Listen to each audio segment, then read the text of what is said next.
Ek hou nie voor die opsomming van die wet, soos wat ons dit vind in Matteus hoofstuk 22, daarvan af vers 34. En toe die Fariseërs hoor dat hy die Sadduseërs die mond gestop het, het hulle almal saam vergader.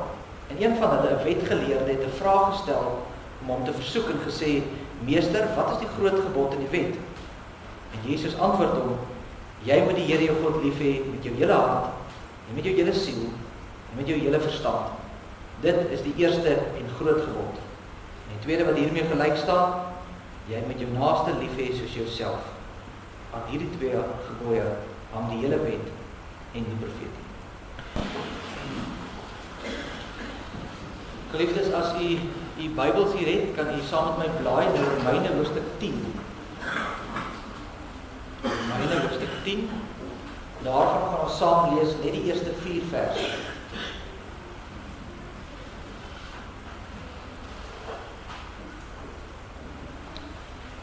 Voordat ons saam gaan lees uit die woord van die Here, en ek vra dat die broeders staan.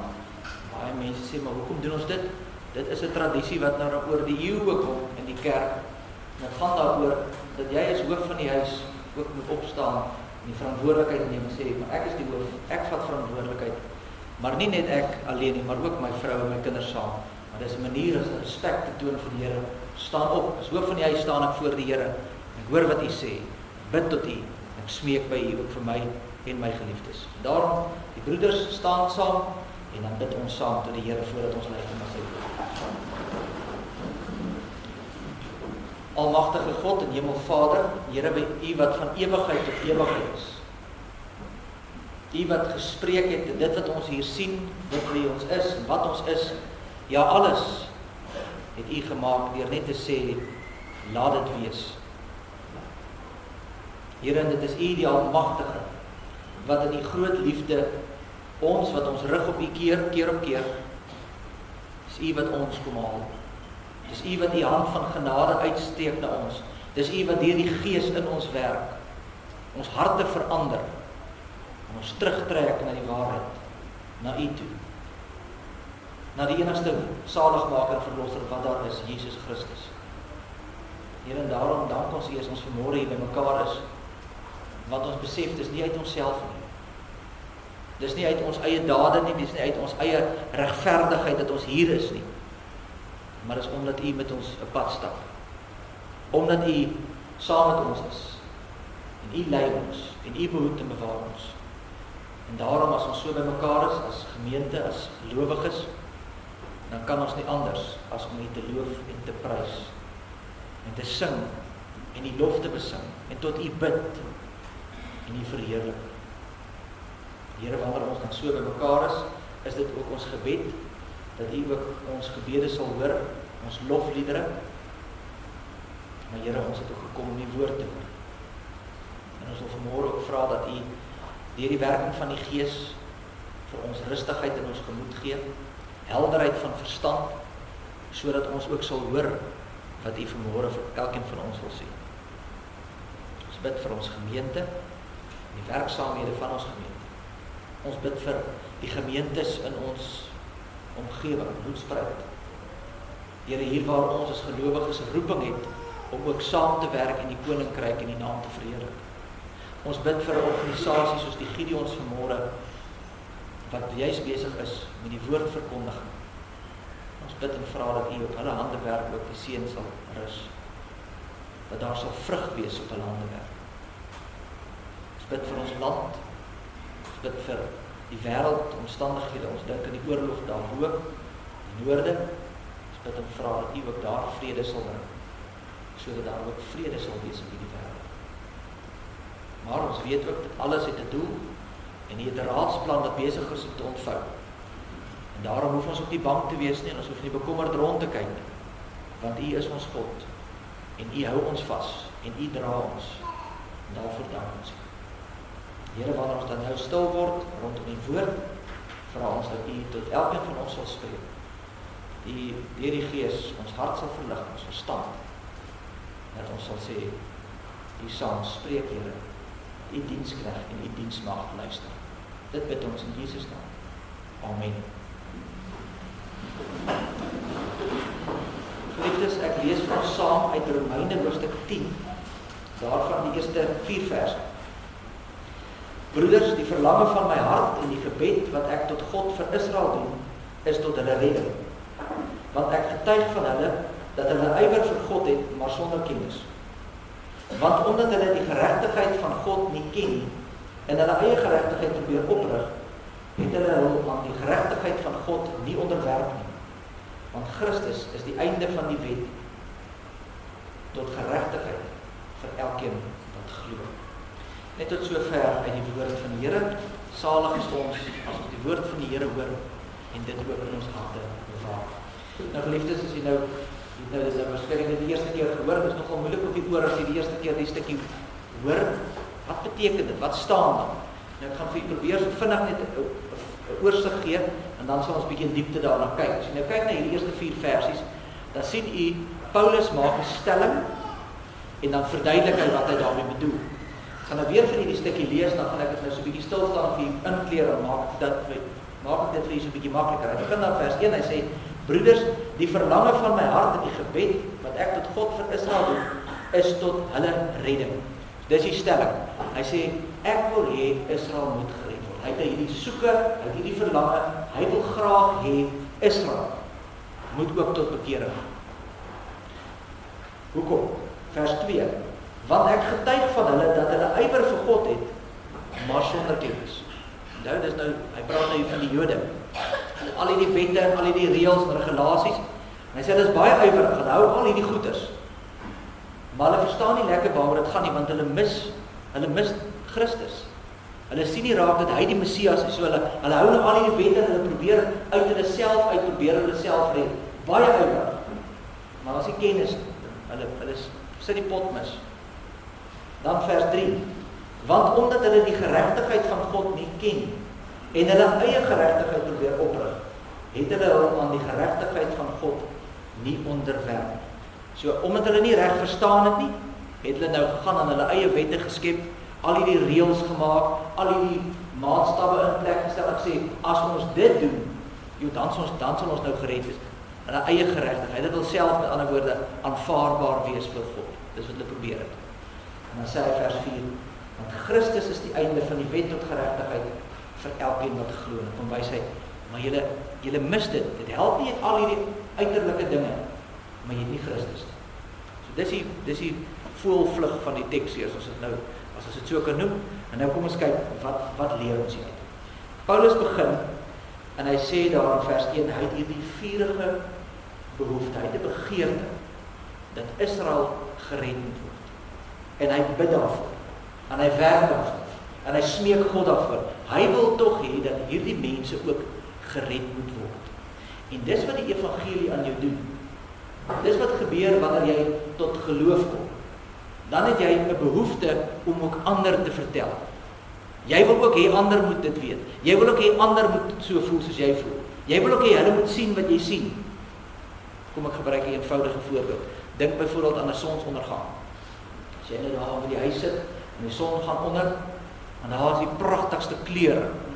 Dis pers en pink en rooi en geel en al die dinge. Dan sit jy nie daar choopstil en sê, nee, ek hou dit vir myself, niemand mag dit sien nie.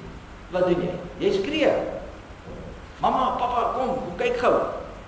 Kyk hoe mooi is die sonsondergang. Jy wil dit deel met iemand. Jy's opgewonde om te sê, wow, kyk hoe mooi is dit. En dis wat ons hier sien by Paulus. Omdat hy die mooi van die evangelie sien. En hy besef waaroor dit gaan. Hy het gesnap, hy die skil het van sy oë afgeval. Nou het hy hierdie behoefte, hy wil dit met ander deel.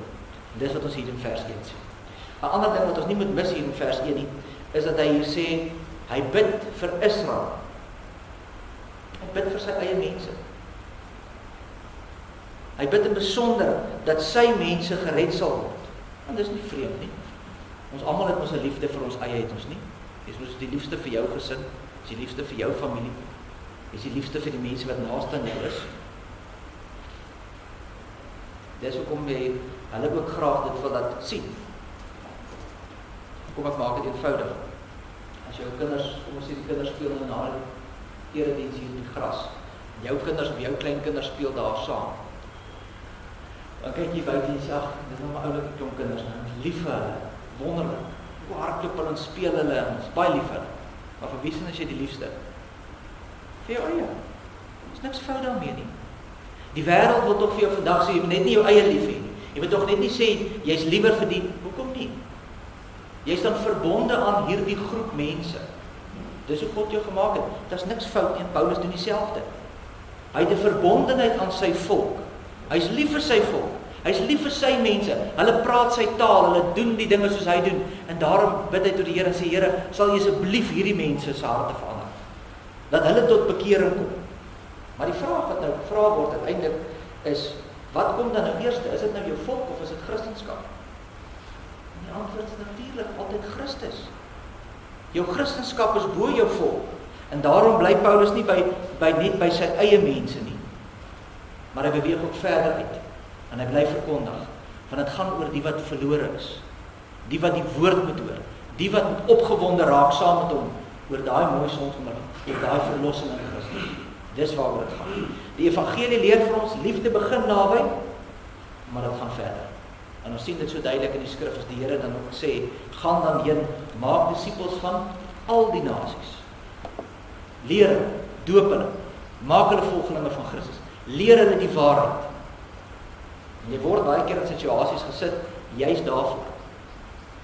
Jy's op 'n sekere plek in jou werk, tussen 'n sekere groep mense. Jy beweeg in 'n sekere vriendekring rond. Jy het sekere vriende by die skool. En dis waar God jou gesit het. En dis daar waar jy moet 'n verskil maak, maak nie saak wie oor jou pad kom nie, dis daar waar jy die blye boodskap moet uitdra. En Paulus is nie net 'n voorbeeld van 'n beginsel nie, hy doen dit konkreet. Ons sien dit. Hy het hierdie verlange dat die evangelie versprei moet word onder die Jode, maar uiteindelik ook aan die heidene.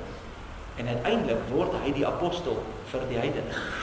Hy is die een wat na die Grieke en die Romeine toe gaan. Hy is die een wat ook daar gaan verkondig. Skeep nie sy eie mense af nie. Gaan kyk maar hoe sy patroon. In Handelinge 17:18, elke keer hy gaan na die Grieke toe, byvoorbeeld daar in Athene, en praat met die klomp daar op die markplein. En as hy klaar is vir die dag, dan môre is hy weer daar, maar op die Sabbatdag, wanneer die Jode na die sinagoge toe gaan, dan is hy daar. Want dit gaan nie vir hom oor, is jy nou van my of is jy nie van my, dit gaan oor die woord moet verkondig word. Die liefde vir my eie en ek wil hê hulle moet ook glo soos ek glo. Maar die wêreld moet dit ook hoor. En dit wat die evangelie doen. Dit maak jou van binne af anders. Dit verander jou sodat jy behoefte het of 'n nood voel om nie net hier nie, maar weier ook die evangelie te verkondig. As ons dan teruggaan na die teks self, dan sien ons eintlik hierdie verbasende gedeeltjie. Vir amper sê so Engelsman sê daar so 'n bietjie van 'n twist in die hele ding. Want as jy nou kyk vir wie Paulus hier bid, dan bid hy vir mense wat glad nie as sondaars beskryf sal word. Nou die mense wat hy hier beskryf, die Israeliete, is mense wat ons waarskynlik in ons dag vandag as ouderlinge en diakens sal aanstel.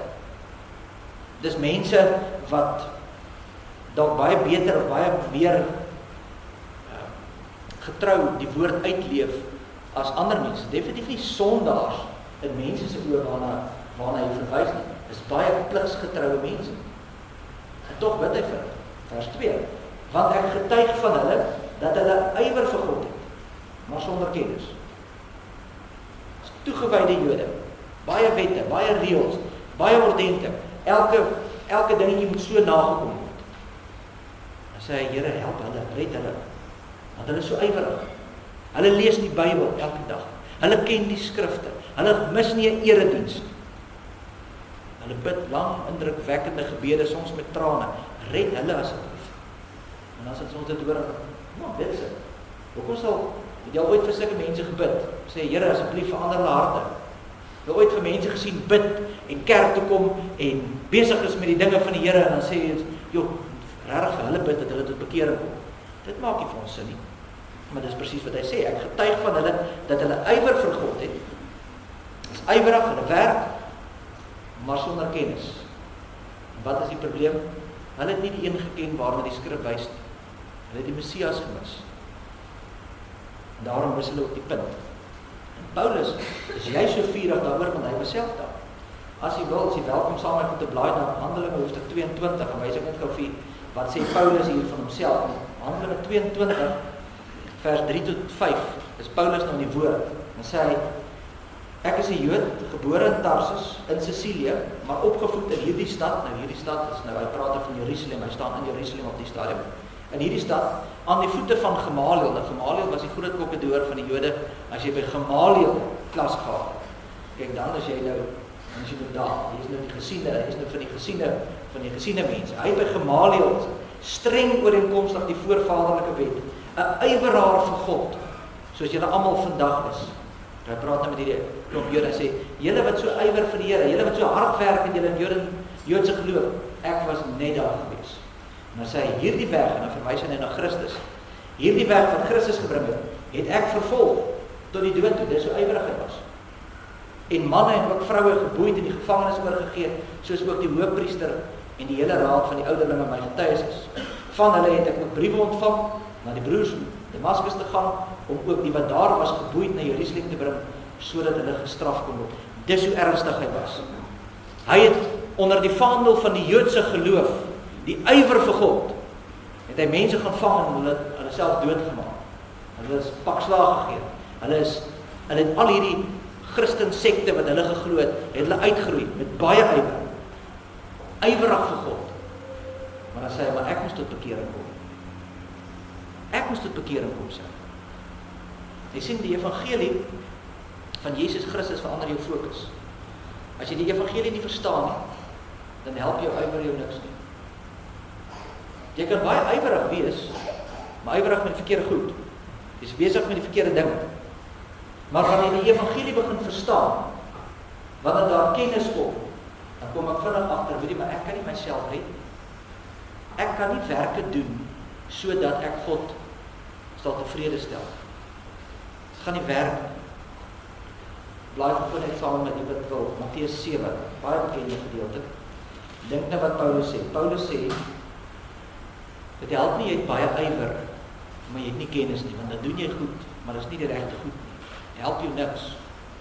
Dit help nie, jy probeer te doen nie. In Matteus 7 vers 22 en 23 sê die Here Jesus daar in die woord, baie sal in daardie dag vir my sê, Here, Here, het ons nie in U naam geprofeteer, en in U naam duiwels uitgedryf, en in U naam baie kragtig gedoen nie. En dan sal ek aan hulle sê, ek het julle nooit geken nie. Gaan weg van my, julle wat die ongeregtigheid werk. Baie ywer. Here, ons was in die kerk. Ons het dan al die goed gedoen. Baie ywer. Maar niks kennis nie. En vir die meeste mense is ywer genoeg. Ons kyk na mense wat ywerig is, besig met dinge, besig met die vroue aksie, besig met die bouprojek, besig met die verbondsonderrig. Oral is ons besig met dinge. En dan dink ons, ag nee, wat hulle is reg. Ons hoor nooit, bid nooit vir hulle, vra nooit vir hulle, maar vir watter rede doen jy dit? Wat dryf jou? Hoekom is jy besig met hierdie goed? En daarom los ons dit. En daar's baie wat in die kerk sit, wat eendag sal moet hoor, gaan weg van my af, ek ken jou nie. Al was jy hoe besig, want jy het ywer, maar jy het nie kennis. Kom ek gee vir ons so 1 of 2 voorbeelde van hoe dit vandag prakties werk. Hoe lyk dit vandag in ons samelewing? Ek het ywer, maar ek het nie kennis nie. Mense wat gereeld kerk bywoon, omdat jy dink, dis hoe ek God tevrede stel. Omdat ek dink, daardeur gaan ek God behaag, ek gaan hom nou tevrede stel. Nou kom ek kerk toe. Maar hier lê die gevaar. As iemand kerk toe gaan, met die idee dat dit jou regverdig maak, dan sê jy besig met wat? Ywer, doen nie moeite, is nie lus om op te staan Sondagoggend nie, maar ek doen. Want dit is seker maar die regte ding om te doen. Met ywer trek ek aan en ek kom kerk toe en ek doen my deel maar hier by die kerk en as dit my skinkbeurt is, doen ek dit, en as dit my beurt is aan diens, dan is ek nou maar hier. Want dit sal seker God tevrede stel. Dis ywer sonder kennis. 'n Ander voorbeeld wat ons vandag sien, is dat Christendom word amper 'n tipe van 'n aktivisme. Daar's verskriklik groot fokus op dinge soos gemeenskapswerk en uitreiking en hulporganisasies, en ons het 'n sopkombuis en ons deel komberse uit en ons het 'n koskas en ons het dit en dat en almal werk. Ons is besig met al hierdie dinge. Maar hoekom? Dit help veel as Christus nie sentraal staan. Dit help nie ons het hierdie ywer, ja, kom ons doen dit, kom ons doen dit, kom ons doen dit. Maar waar is die evangelie? As dit nie sentraal staan, die hart van die rede is, hoekom ons dit doen nie, mors ons tyd. Dan is dit ywer sonder kennis. En die gevolg daarvan sien ons dan op vers 3. Want omdat hulle die geregtigheid van God nie ken nie, en hulle eie geregtigheid probeer oprig, het hulle aan die geregtigheid van God nie onderwerp nie. Ons maak dit net eenvoudig eers, en vir die kinders daar, wat beteken geregtigheid? Geregtigheid beteken om reg te wees, of aanvaarbaar te wees voor God, maar volgens God se standaard. Nie volgens wat jy dink nie. Om reg te wees, om in 'n goeie verhouding aanvaarbaar voor God te wees, volgens sy standaard. En as ons dit dan verstaan, ons kyk na die teks, dan sien ons hier, praat hy van die wettisisme. Dis nou mense wat probeer, kom ons hou die wet, kom ons doen alles wat reg is, en as ons dit nou alles doen, dan gaan ons mos goed lyk voor die Here. So ons met ander woorde is ons eie pogings. En die probleem was nie dat hulle nie ernstig was. Weer eens moet ons dit vir mekaar sê, hierdie mense was ernstig oor die woord van God. Hulle was ywerig. Hulle het alles gedoen wat hulle moontlik kan doen. Hulle is besig met hierdie dinge. Hulle het gedink, hulle moet self reg wees. Hulle moet self goed genoeg wees. Hulle moet God tevrede stel. En daarom doen hulle baie. Maar dit is nie God se geregtigheid. God se geregtigheid is nie iets wat jy opbou vir jouself nie. Dit is iets wat God vir jou gee in Christus. Nie wat jy doen nie. Dit is wat God vir jou gee in Christus. En omdat hulle dit nie verstaan het nie, staan dit in die teks, het hulle al hierdie goed gedoen. Hulle het gesê, wat is reg en wat is verkeerd, wat moet ek doen, wat moet ek nie doen nie. En so het hulle al hierdie wette gehou en probeer om die goed reg te doen, maar wat was dit? Dit was ywer sonder kennis. En dit bring ons dan uiteindelik by 'n dieper vraag ook uit vir elkeen van ons, en dit is, hoekom kan ons dit nie self doen? Hoekom kan ons nie onsself regverdig maak voor die Here? Hoekom kan ons onsself nie aanvaarbaar maak voor die Here nie? En die eerste ding is omdat ons 'n sondige natuur het. Ons praat van die erfsonde. Jy kan die wet nakom soveel as wat jy wil. Dit gaan jou nie die binnekant verander nie. Die hoeveelheid keer wat jy die wet doen en alles reg doen en kerk toe en bid en dit, jy kan dit opsit aan die buitekant en dit lyk pragtig vir ons om te sien. Vanmôre ook hier almal pragtig aangetrek hulle kerkklere. Maar dit verander nie die hart nie. Dis die probleem. Want Romeine 3 vers 10 sê daar is nie een wat regverdig is, selfs nie een nie. En ons lees daai vers en dink ons altyd, ja, maar dis net daai redelike vuil mense daar buite, dat daai sondaars, daai druggies, daai alkoholiste en daai dit en daai dat. Hulle is daai. Dis nie wat die teks sê nie. Hy sê nie een van ons wat hier sit of staan is regverdig. Nie een nie. Nie een kan dit doen nie, want ons het hierdie sondige natuur in ons. Tweedens kan ons dit nie regkry want ons het sondige motiewe. Selfs wanneer jy probeer om goed te doen, dan is jou motiewe nie suiwer nie. Hoekom doen jy die regte ding? Hoekom hou jy by die spoedgrens? Want jy wil nie boete hê nie. Hoekom hou jy by die wet? Hoekom hou jy by die reëls? Want jy wil nie gevang word en in die moeilikheid kom. Dis nie omdat jy so goed is en sê ja, ek hou hierom vas nie. Dis my beginsels nie. Dis omdat ek wil net in die moeilikheid kom. Dis my motief. Of ek doen dit om goed te lyk voor ander. As ek dit doen, dink net wat sal die mense vir my dink? As ek so lyk. Of ek doen dit sodat dinge sal reg loop. Dis die regte manier wat hulle ons geleer het. Hou daarby, dan gaan jy die regte resultate kry. Dis die probleem. Ons het 'n hartprobleem. Almal van ons is klop sondaars. En daarom sê Jesaja 64:6 dat jou heel beste werk is 'n vuil lap. As jy na die Here toe gaan, al doen jy die mooiste ding, dan is dit soos 'n stuk vuil lap wat jy voor die Here neersit. En die derde ding wat ons dit nie reg kry is ons het sonde gedaan. Die wet vra van ons volmaaktheid. Galasiërs 3 vers 10 sê, vervloek is elkeen wat nie bly in alles wat geskrywe is in die boek van die wet om dit te doen. En vra nie doen sekere goedjies wat vir jou gemaklik is nie. Die Bybel vra dat jy alles 100% volmaak moet doen. Dis die voorskrif, dis die standaard. Kan nie maak wat jy wil nie. En nie een van ons wil dit doen nie. Want almal van ons struikel en val die hele tyd. En die ergste is, wanneer ons dan probeer om onsself te regverdig, Nou moet ons bietjie meer kerk toe gaan. Nou moet ons bietjie meer bid. Ek sê nie, jy moet kerk toe gaan en jy moet bid. As jou motiewe is, nou moet ons hierdie goed reg kry, sodat ek aanvaarbaar kan wees vir die Here. Wat doen jy? Dit is eintlik 'n klap in die gesig van ons Here Jesus Christus. Want wat sê jy eintlik? Jy sê, Christus, staan so 'n bietjie uit my pad asseblief. Die kruisiging. Ek verwys moet. Nou gaan ek Bybel lees. Nou gaan ek kerk toe gaan. Nou gaan ek so leef. Nou gaan ek dit doen. Dis nie net 'n klein teologiese foutjie nie. Jy is besig om die genade van God aan te val. As jy dink jy kan dit self doen.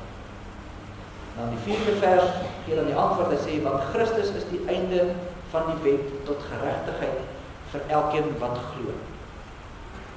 Kom ons begin dit weer by die eenvoudige.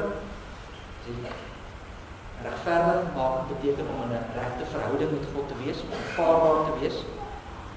Maar nie omdat ek dit reg kry nie. Nie omdat ek iets doen nie, maar omdat God in Christus dit vir my gee. En nou maak Paulus se woorde sin, wanneer hy dan bid, Here red hulle. Want hy praat nie hier van die begelopende slegtes nie. Praat nie van daai mense en dan by ons baie keer gesê, hulle het dan die Here nodig, daai mense.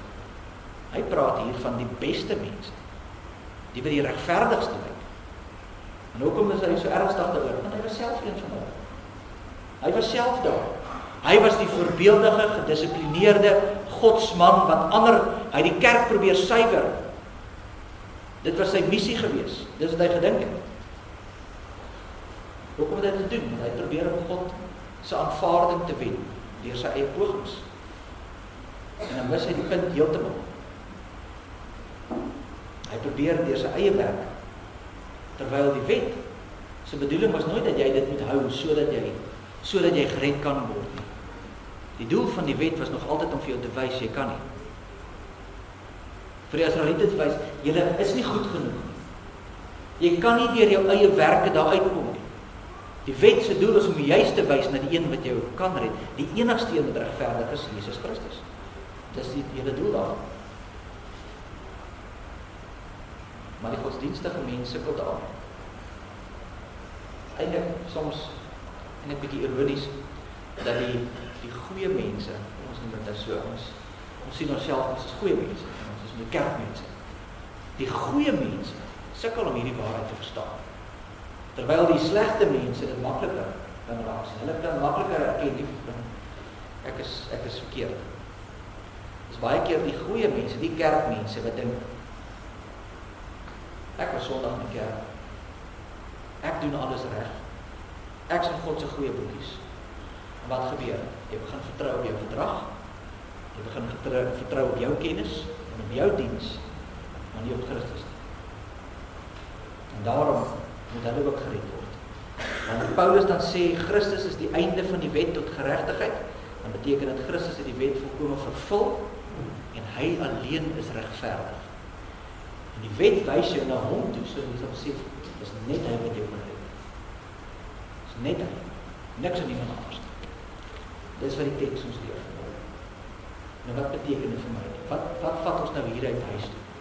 Beteken vir ons moet raak sien, dat wanneer jy die evangelie so verstaan, dat dit nie uit jouself is nie, maar uit die genade van God, dan verander dit jou uitkyk. Nou kyk ek nie meer na die slegte mense en sê, hulle moet tot bekering kom nie.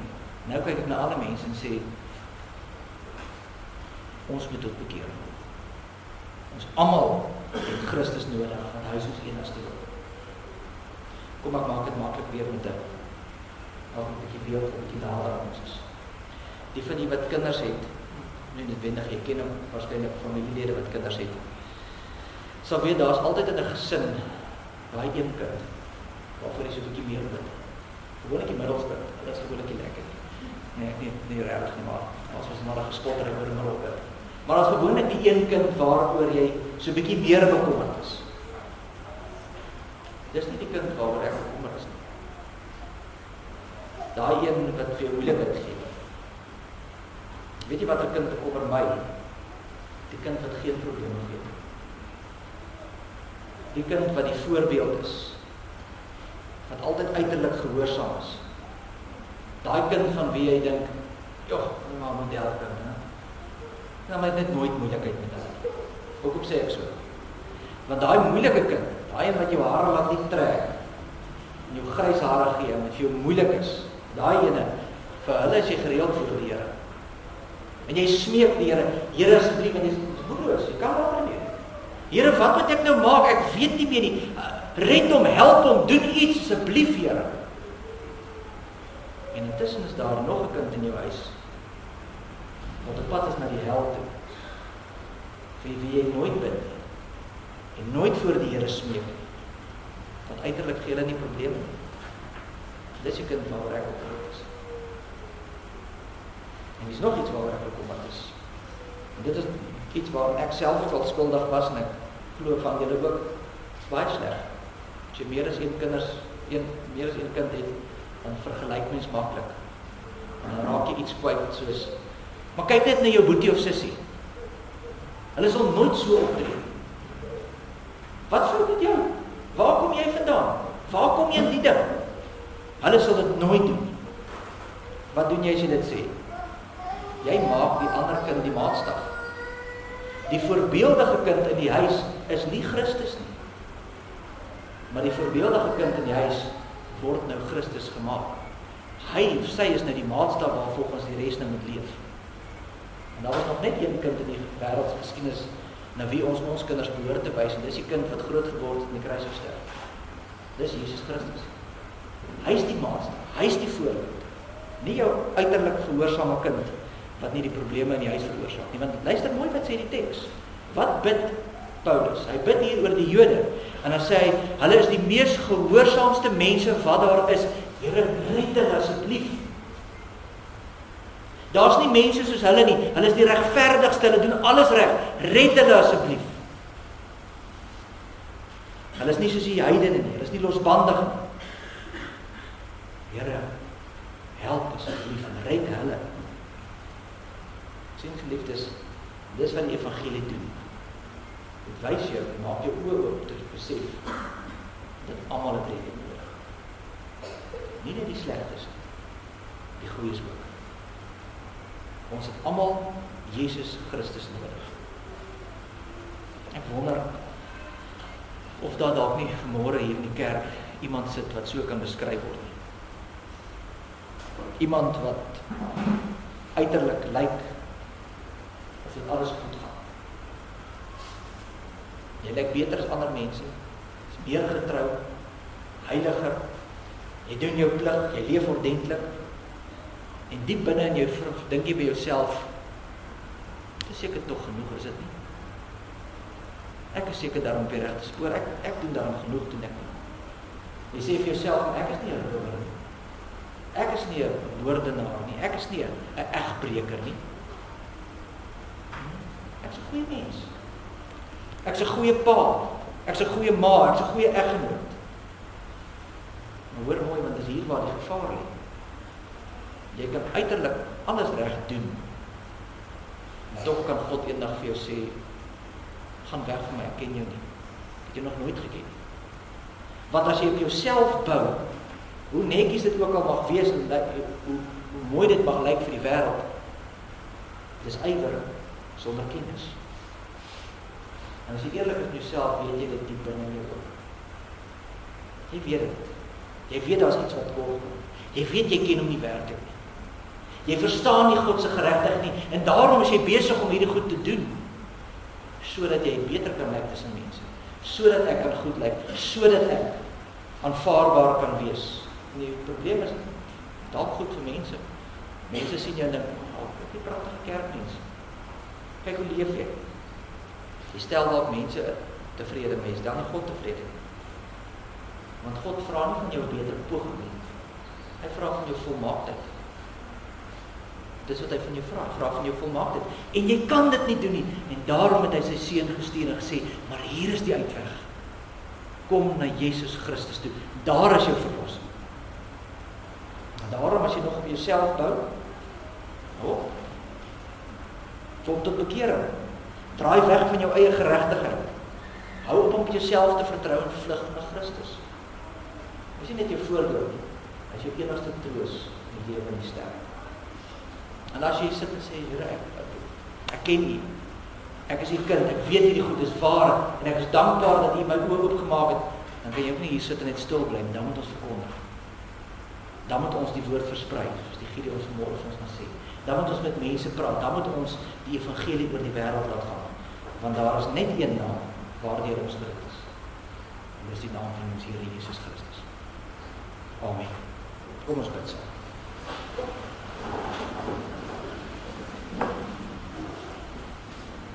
Almagtige God en Hemelvader, Here, U woord sny vir ons tot teen die been.